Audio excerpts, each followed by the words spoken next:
आज से 13 साल पहले मुंबई हमलों के अंदर आतंकियों के नाव की लोकेशन तक रॉ के पास थी, मगर उस नाव को रोका नहीं गया। ये बहुत ही बड़ा खुलासा है। अमेरिका और मोसाद ने खास तौर से भारत को कहा था नाव की लोकेशन तक भारत के पास थी, नरीमन हाउस जा रहे हैं, ये तक भारत को पता था। मगर उसके बाद में भी कौन ऐसा आदमी था जिसने इसके ऊपर एक्शन नहीं लिया। अब अगर इतनी बड़ी घटना हो जाती है, सबूत सामने आ जाते हैं, तो यहां पर क्या एक्शन लेती है सरकार? तो एक्शन यहां पर कुछ खास नहीं लिया जाता। रॉ के चीफ ने रेजिग्नेशन तो दिया था, मगर उसको एक्सेप्ट नहीं किया गया। अब देखने के अंदर सिंपल लगती है कि रेजिग्नेशन दे दिया, प्रधानमंत्री ने बड़ा दिल दिखाते हुए एक्सेप्ट नहीं किया, मगर इसके अंदर बहुत बड़े खुलासे शामिल हैं। रॉ का ये चीफ अशोक चतुर्वेदी कोई साधारण आदमी नहीं था। इसके ऊपर करप्शन के चार्जेस लगे थे डिफेंस परचेज के अंदर। जनरल वीके सिंह ने इसके ऊपर चार्जेस लगाए थे, और जनरल वीके सिंह ने उस समय जो खुलासा किया था, पूरी सीबीआई, पूरी सरकार उनके पीछे लग गई थी। छापा मारा गया था उनके घर के ऊपर। यहां पर भी एक बड़ी कहानी है। तो इजराइल की मोसाद और यूएस की सीआईए बहुत ही ज्यादा निराश थी इस बात को लेकर कि उनके बताने के बाद में भी मुंबई पुलिस,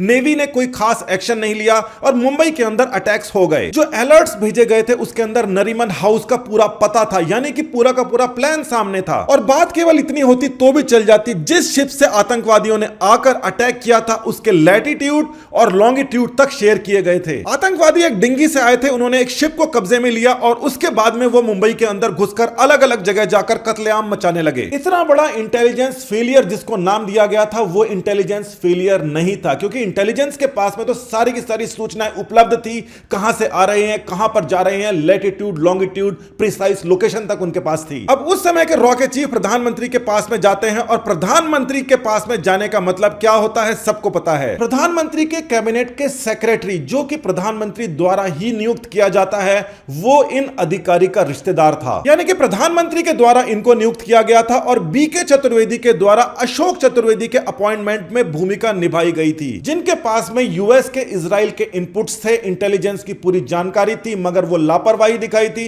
रोका नहीं गया था, रोकना नहीं चाहा था। कई सारे सवाल वहां पर खड़े होते हैं। सबसे बड़ा और भयंकर ट्विस्ट इस रिपोर्ट के अंदर आता है, जो कि हमें मिली है फेडरेशन ऑफ अमेरिकन साइंटिस्ट की वेबसाइट से। यह रिपोर्ट पाकिस्तान को डॉजियर के साथ में सौंपी गई थी। भारत ने तो लीक नहीं की होगी, पाकिस्तान ने जरूर की होगी। और ये यहां पर क्या चीज कहती है? अब ये बात तो सभी भारतवासी जानते हैं, सबको पता है क्या हुआ था। सैटेलाइट फोन का इस्तेमाल किया गया था, अपने आकाओं से बात की गई थी और उनके आकाओं ने उनको एक बेहद महत्वपूर्ण जानकारी दी थी। हमले वाली रात 3:10 के ऊपर फोन जाता है और यह बताया जाता है कि सेक्रेटरी ऑफ द कैबिनेट आपके होटल के अंदर है, होटल ताज के अंदर है, जहां पर आतंकवादी पहुंचे हुए हैं। आतंकवादियों के आकाओं को यह बात पता थी कि secretary of the cabinet Taj hotel के अंदर मौजूद हैं। वो कहते हैं कि इनको कब्जे में ले लो। बाकी जगह, सब जगह कहते हैं कि सबको मार दो, मगर यहां पर वो मारने की बात नहीं कहते। सेक्रेटरी ऑफ द कैबिनेट उस समय ताज होटल में थे या नहीं थे, इसके बारे में कहीं पर कोई पुष्टि नहीं मिलती है। आज से 13 साल पहले मीडिया अलग प्रकार से काम करती थी। इंफॉर्मेशंस आती थी, नहीं आती थी, रोक दी जाती थी।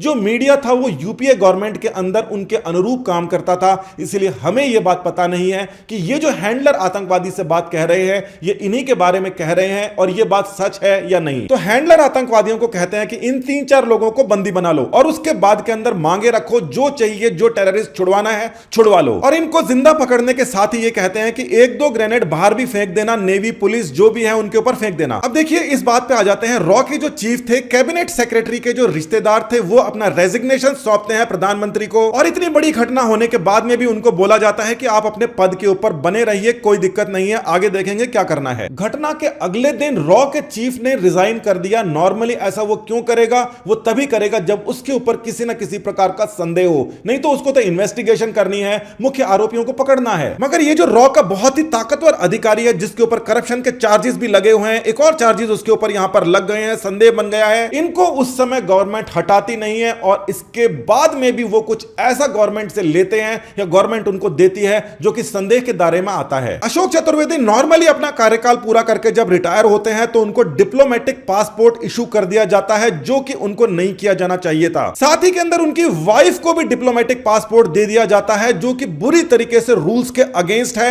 ऐसा सरकारें नहीं कर सकती। उनकी वाइफ इस डिप्लोमेटिक पासपोर्ट को इस्तेमाल करके हर जगह घूम रही थी जहां पर उन्हें नहीं घूमना चाहिए था। मतलब सरकार का पूरा हाथ एक ऐसे आदमी के पीछे था, उनको सहूलियतें दी जा रही थी जिनकी वजह से देखा जाए तो यह हमला टाला जा सकता था, आतंकवादियों को पहले ही खत्म किया जा सकता था। इन्हीं रॉ के अधिकारी के ऊपर एक और खबर यहां पर मिल जाती है। इनके ऊपर सीरियस एलिगेशंस लगे लगे हुए थे कि ऐसे आदमी को आखिर आपने रॉ का प्रमुख कैसे बना दिया, जिनके ऊपर सीरियली पैरानाइड होने का आरोप है, जिनके ऊपर करप्शन के चार्जेस लगे हुए हैं। सीबीआई को शिकायत की गई है, मगर सीबीआई यहां पर क्या करती है कि उल्टा चार्जेस लगाने वाले के ऊपर ही रेड डाल देती है। साफ तौर से यहां पर पॉलिटिक्स की एंट्री हो जाती है। इनको बचाने के लिए बहुत बड़े खिलाड़ी लगे हुए थे, इसी की वजह से ये हर जगह बचाए जा रहे थे, हर सहूलियत इनको मिल रही थी और इन्हीं की वजह से वो हमला टाला नहीं गया। जनरल वीके सिंह ने एक और आरोप लगाया था एक डबल एजेंट के बारे में, जिसको उस समय खारिज कर दिया गया था, मगर बाद में पता पड़ा था कि वो डबल एजेंट का आरोप बिल्कुल सही था और रविंदर सिंह नाम का एक डबल एजेंट भारत से भाग चुका था, जबकि उसके ऊपर भी रॉ पूरी तरीके से नजर रख रही थी,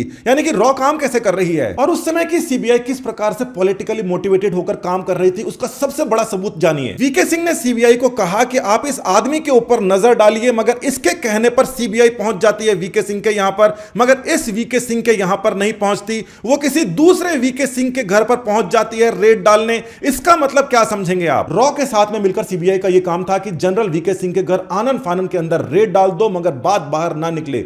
बाहर बात इसलिए निकल गई क्योंकि वीके सिंह के नाम के दूसरे आदमी के घर जाकर इन्होंने रेड डाल दी। यह स्टैंडर्ड था सीबीआई का और इस प्रकार से पॉलिटिकली मोटिवेटेड थी उस समय की सीबीआई। अब डोजियर तो आपने देख दिया है कि भारत की सरकार ने पाकिस्तान को क्या डोजियर दिया 26/11 को, मगर इस 26/11 के अटैक को टालने की कोशिश की जाती है बीजेपी और आरएसएस के ऊपर। इंटरनेशनल प्लेटफॉर्म के ऊपर पहले से पता था, क्योंकि अमेरिका और इजराइल ने इसके बारे में सूचना दी थी, उनके पास में भी सूचनाएं मौजूद थी और सरकार खुद यह कहती है कि हां इनकी सूचनाएं भी हमारे पास में थी और वो एक डोजियर देते हैं कि पाकिस्तान का हाथ था इसके पीछे। मगर यहां पर वही सरकार के वही लोग क्या कहते हैं, यहां पर एक बुक रिलीज की जाती है कि 26/11 में आरएसएस की साजिश। महेश भट्ट भी यहां पर मौजूद हैं, कई सारे ऐसे लोग यहां पर मौजूद हैं जो कि हमेशा बीजेपी और हिंदुत्व के खिलाफ बोलते रहते हैं और देश के अंदर जो माहौल बनाने की कोशिश की जा रही थी कि बीजेपी और आरएसएस की साजिश यहां पर है। जिस आदमी ने यह किताब लिखी थी उसके बारे में भी जानिए। ये वो एडिटर हैं जिनका नाम है अजीज बर्नी और रोजनामा राष्ट्रीय सहारा के नाम से एक मैगजीन चलाते हैं, जिनको प्रधानमंत्री अवार्ड भी कर चुके हैं। और ये जो अवार्ड है ये 26/11 के हमले के बाद का अवार्ड है और उसी के बाद के अंदर वो बुक है जिसके ऊपर पाकिस्तान की जगह बीजेपी आरएसएस के ऊपर ये सारा का सारा इल्जाम डालने की कोशिश की जाती है। अब सवाल ये खड़े हो जाते हैं, सीआईए ने बता दिया था, इजराइल ने बता दिया था कि मुंबई के अंदर कहां पर अटैक होने वाला है, टारगेट होने वाली लोकेशन का नरीमन हाउस का सबको पता था, बोट की लोकेशन सबको पता थी, मगर उसके बाद में जिस आदमी ने इसके ऊपर कोई खास एक्शन नहीं ले पाया उनको बाद के अंदर डिप्लोमेटिक पासपोर्ट दिया जाता है नॉर्म से हटके। और सरकार को इंटरनेशनली मानना पड़ता है कि पाकिस्तान ही इसके पीछे था, क्योंकि सभी के पास में वो सैटेलाइट फोन के कम्युनिकेशन थे, मगर इंटरनली वो इसको पॉलिटिकली फायदे के लिए यूज करती है। जनरल वीके सिंह उसी स्कूल से पिलानी से आते हैं जहां से मैं पढ़ा हूं। मैं हमेशा से ये सोचता था कि इतने बड़े अधिकारी को पॉलिटिक्स में आने की क्या जरूरत पड़ी। आज जाके पता पड़ा कि सरकार उनके पीछे पड़ी थी, क्योंकि वो करप्शन को उजागर कर रहे थे। उनके द्वारा कई हर एक बात का खंडन किया गया, दबाया गया, बाद के अंदर वो सभी के सभी सच साबित हुई। और सबसे बड़ा सच ये निकल कर आता है कि अंतरराष्ट्रीय समुदाय में सब जानते हैं पाकिस्तान की साजिश थी, मगर जो सरकार डोजियर के अंदर पाकिस्तान को घेर रही थी, यहां पर मीडिया के साथ में मिलकर बुक्स पब्लिश कर रही थी, मीडिया को मैनेज कर वो सारी की सारी जिम्मेदारी बीजेपी आरएसएस के ऊपर डालकर उनको सत्ता में आने से रोकने की बहुत ही गलत कोशिश कर रही थी। देश की जब बात आती है, चीन पाकिस्तान की बात आती है, सारे पॉलिटिकल पार्टीज को एकजुट होकर एक ही बात करनी चाहिए, मगर यहां पर केवल और केवल अपना स्वार्थ देखा जाता है। इसे बदलना चाहिए। नमस्कार, धन्यवाद।